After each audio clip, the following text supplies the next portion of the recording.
मनीष गुप्ता जी, आपसे बात शुरू करूंगा। मेरी समझ में तो इतनी बात आती है कि केवल भारत का नागरिक ही वोट करे, और इस बात को इंश्योर करने के लिए, सुनिश्चित करने के लिए जो भी और जिस भी प्रकार की जांच पड़ताल जितनी बार करना जरूरी हो की जाए, कि भारत का नागरिक ही भारत की सरकार चुनने के लिए वोट करे।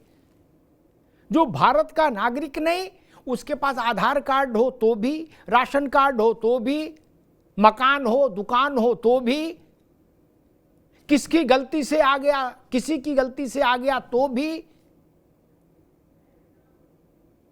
वो वोट नहीं डाले। तो इसमें क्या समस्या है? ये तो सबको मानना चाहिए कि वोट केवल भारत का नागरिक डाले। मनीष गुप्ता जी।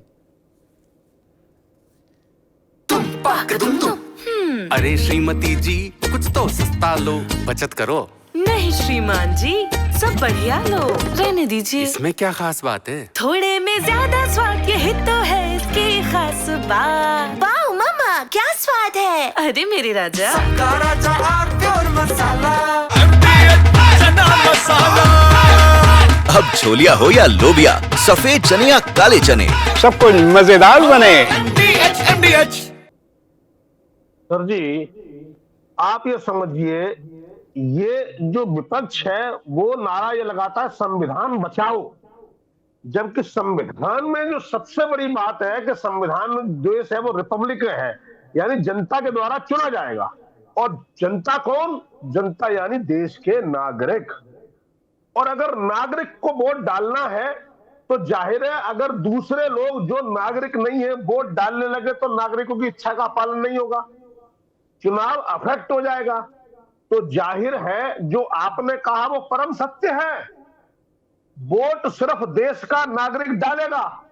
और अगर इसकी पड़ताल हो रही है तो जिनको दिक्कत है, इसका मतलब यह है कि उनके दिल में चोर है, उनकी दाल में कुछ काला है।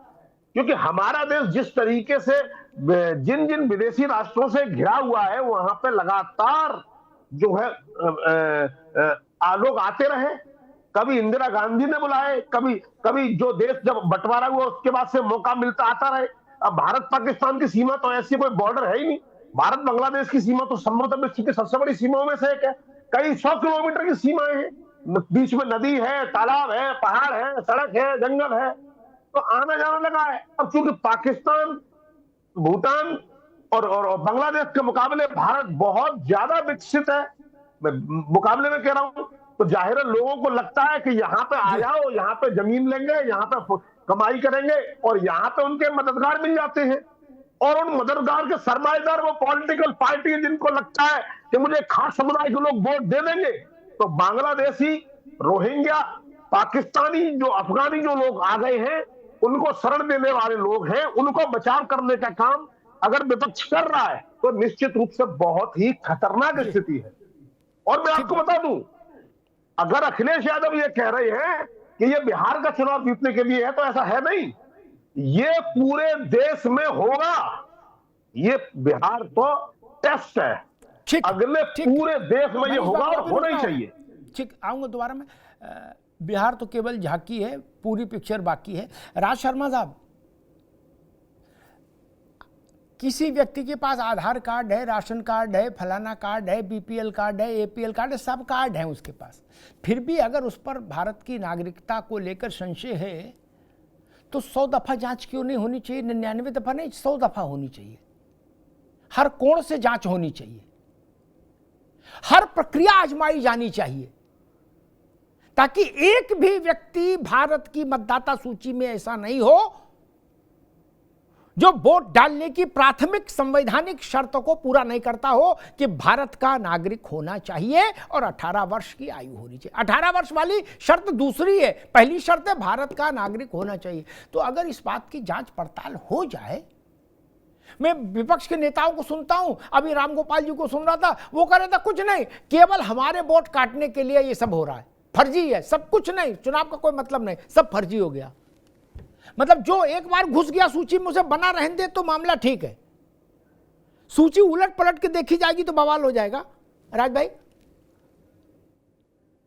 दादा, मैं सबसे पहली बात तो ये कहूंगा कि आज मुझे किसी का भी नाम नहीं लेना, लेकिन मुझे बहुत गंदा लगता है, पहले बता दूं, जो पूर्व प्रधानमंत्री जो इस दुनिया में नहीं है, लोग उसको भी इल्जाम पे इल्जाम लगाए जा रहे हैं। जिस आदमी की हैसियत, चौराहे में जो होमगार्ड होता है ना, वो अगर ट्रक वाले भूसे के ट्रक से 100 रुपए ले रहा हो और आदमी इतनी औकात नहीं रखता हो कि वो उस होमगार्ड से कहे क्यों ले रहा है 100 रुपए, या तो बंद कर दे या छोड़ दे, वो आदमी आजकल पूर्व प्रधानमंत्री जो इस दुनिया में नहीं रहे। जैसे मैं अटल बिहारी वाजपेयी जी के लिए कहूं तो शायद मुझे मर जाना अच्छा होता है। खैर छोड़ो, आजकल लोग पढ़े लिखे कहलाते हैं लेकिन नॉलेज ना हो। अब एक बात कहता हूं, 110% भारी आदमी को वोट देने का अधिकार नहीं होना चाहिए। उसके पास आधार फदार नदार क्या हो, उसके पास 153 सबूत हो कि वो यहाँ पे है।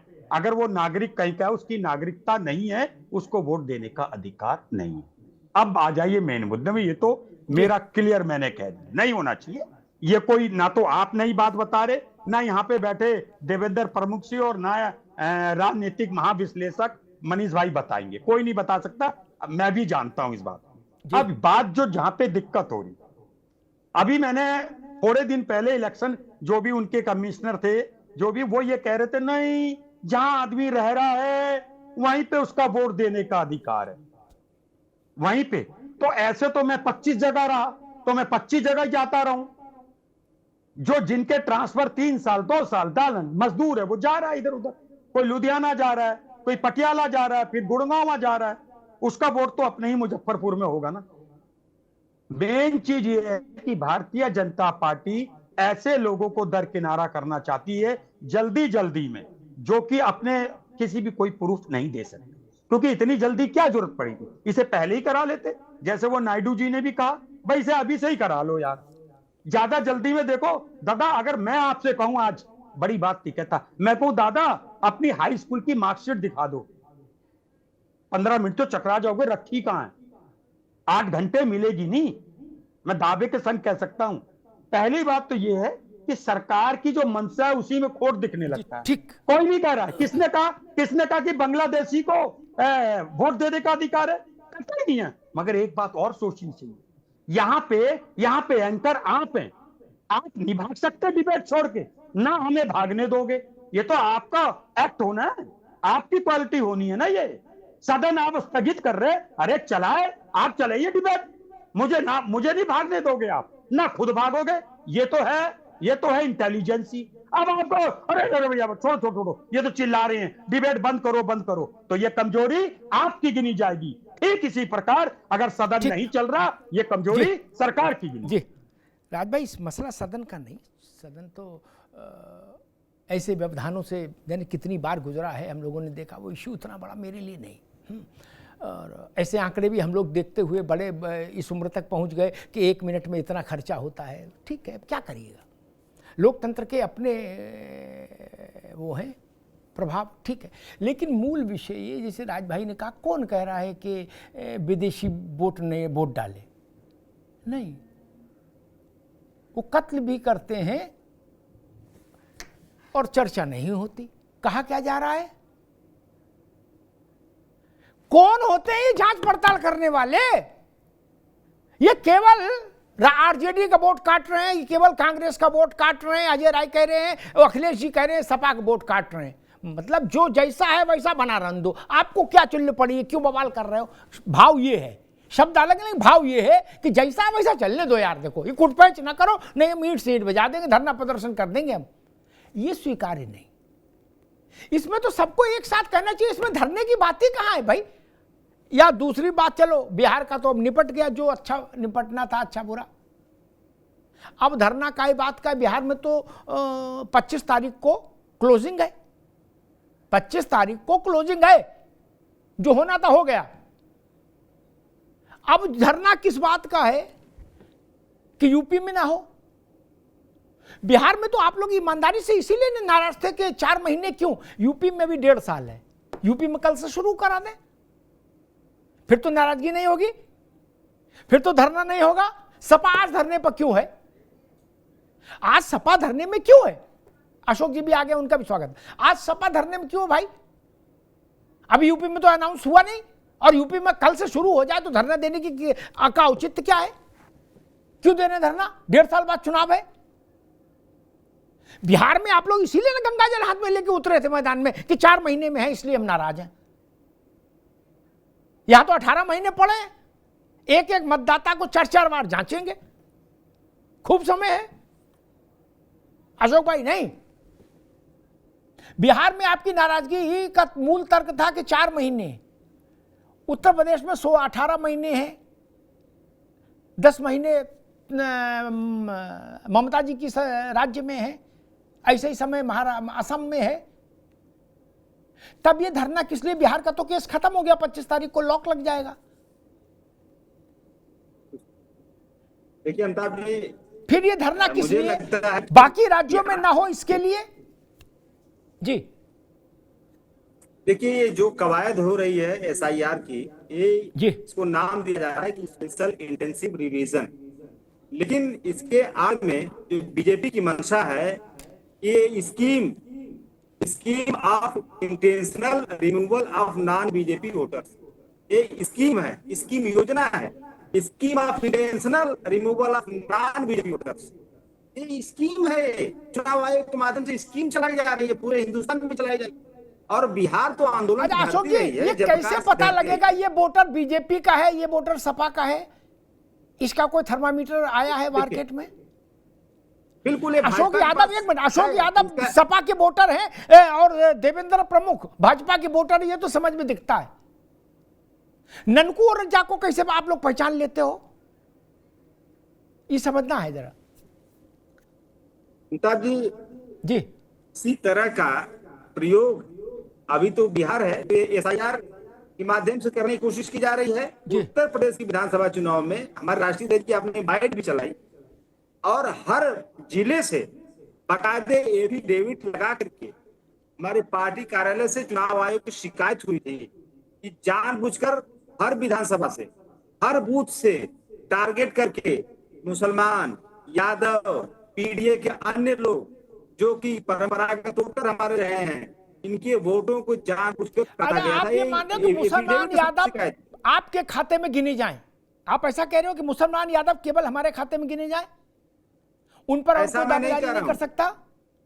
ऐसा मैं नहीं कह रहा हूं कि उनको मेरे खाते में गिना जाए। मैंने ये कहा कि टारगेट करके मुसलमान, यादव और दलित, इस तरह के टारगेट करके वोटरों के नाम रखे गए और उन वोटरों के नाम रखे गए चूंकि लोग को जो गेलो होता उसको पता होगी कि कौन कौन फला आदमी का स्थिति क्या है, इनका रुझान कहाँ है, ये सारी चीजें भाजपा को पता रहती हैं इंटरनल, और उसी हिसाब से उनके नाम उड़ा दिए जाते हैं।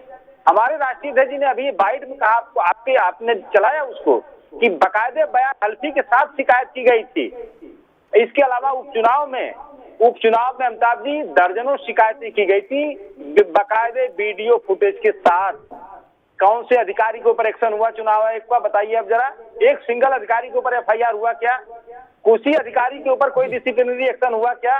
नहीं हुआ। तो ये गुंडागर्दी है। आप जो है दिखा रहे हो कि हम बांग्लादेशियों को हटा रहे हैं, विदेशी वोटरों को हटा रहे हैं, यही नहीं कर रही सरकार। तो आप ये बताइए, अभी 2024 का लोकसभा चुनाव बीते हुए कितना दिन हुआ अमिताभ जी?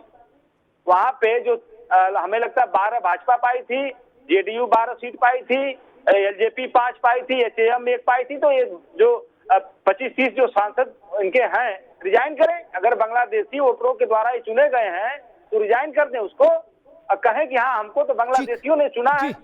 बताए भाजपा। अरे श्रीमती जी, कुछ तो सस्ता लो, बचत करो।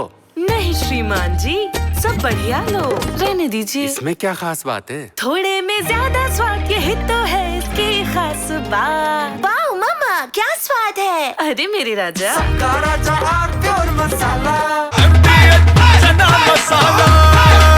अब छोलिया हो या लोबिया, सफेद चने या काले चने, सब कुछ मजेदार बने।